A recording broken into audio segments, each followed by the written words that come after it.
How do you encourage self-sustaining games through mechanics? I'd like to hear more about how we could implement the LARP elements that work into our designs. LARP games, especially LARP games like Vampire, are self-sustaining because there is an element of player versus player in them.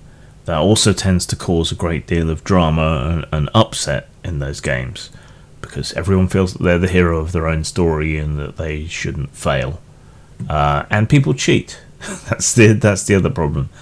So you can bring some of that into your tabletop game, as long as everyone's working towards the same main goal, and the differences between the characters don't boil over too far, unless everyone's cool with it. Then that can work to an extent, having different characters with different goals, sub-goals that relate to the game. Or you could, if you have two groups, you can pit the events that happen in one group against the events that happen in the other group, and have two groups with different goals, and have what one group does affect the game world in a way that impacts on the other group. That can be a good way to do it. Or you can tap into another player unrelated to your group to play the bad guys for you, to make the plans, to try and forward the goal, so that there is active opposition. I think the main two things that make self-sustaining games possible in tabletop, though, are the characters need to have their own goals and they need to work towards them, right? They shouldn't just wait for a quest to land in their lap. They should have things that they're working towards.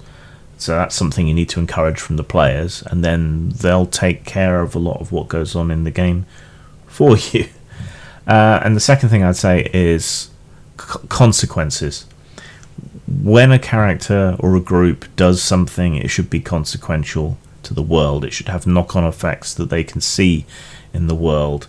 If they do something bad and wrong, then the repercussions should come back upon them at some point.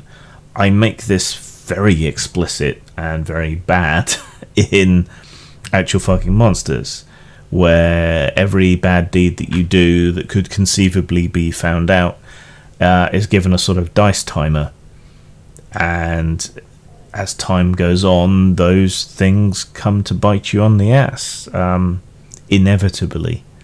And because you're forced to do things as a monster in that game, you're bound to create instances when things can come back on you, and eventually they do.